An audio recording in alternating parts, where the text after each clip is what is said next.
Hi everyone, welcome to Devlog number 2 for Neptune Harbor, my aquarium building project. If you missed the first installment, you can find it in the same playlist as this video, or linked above. Either way, I wanted to do a short recap of the first devlog to start this one out. In my first week of development, I designed and created a character, which I then utilized as a stylistic base to create a couple of building interiors for the player to explore.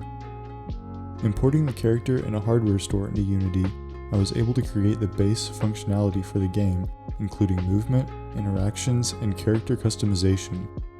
My main goal moving forward was the implementation of a building system for the aquarium, which would function through the aforementioned hardware store. I began the process of creating a building system by designing a blueprint menu, modeled after the blueprint hanging on the bulletin board in the hardware store. This menu will eventually allow players to, for a price, create, edit, and delete the rooms that make up their aquarium, but for now it only allows creation. The system I developed to allow players to customize their aquarium works around rooms and hallways. Players begin by placing new rooms into the floor plan they want, selecting from a variety of shapes and sizes. After rooms are finalized, hallways can be placed to bridge the gaps between them, allowing players to explore the entirety of their aquariums. After users are happy with their blueprint designs, they can simply walk into their aquarium, where the rooms are created and connected. When this scene is entered in Unity, rooms are spawned from a list that the game collects as the player is designing their blueprint.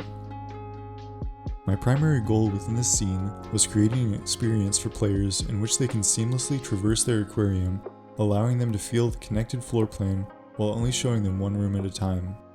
I hope that, in the future, this will allow certain rooms to have effects like lighting and sounds that create an aesthetic that is not disturbed by the surrounding rooms.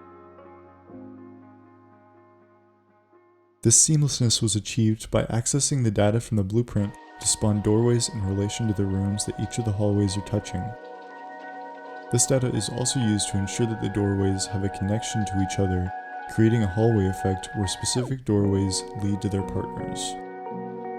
Whenever a player touches a doorway in their aquarium, aside from the door outside, they are transported to the door's partner, making it look as though a light has turned off in one room and on in the next.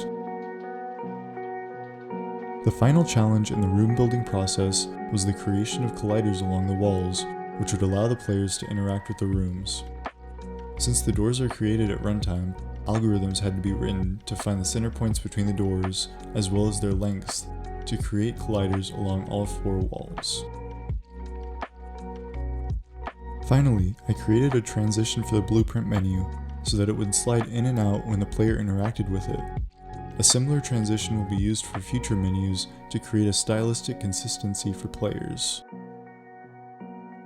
Here's a demonstration of the full aquarium building process so far.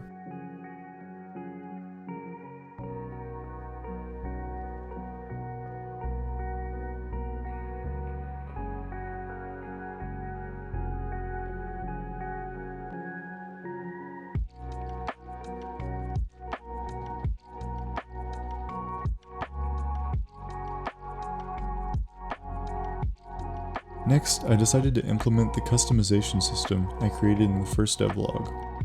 I began this process by designing the interior of another building, the clothing store.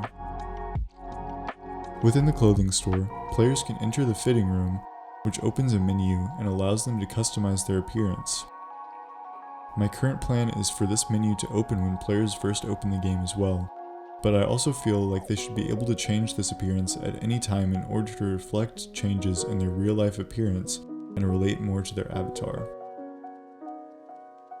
Within the fitting room menu, players have the ability to customize a number of elements related to their appearance.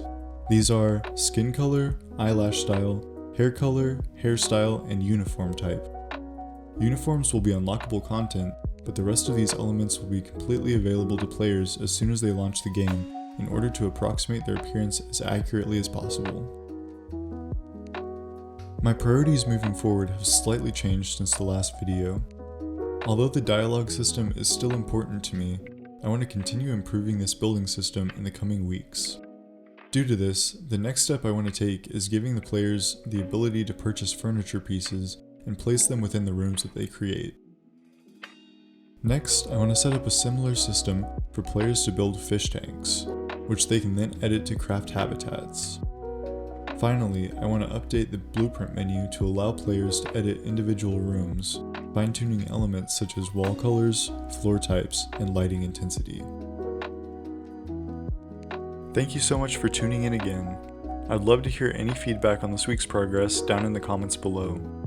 If these devlogs are interesting to you and you want to keep watching the development process, hit that subscribe button below because I post regular updates on this channel. Also, check out my Twitter, Reddit, and Instagram accounts at the handles shown on screen. See you next time.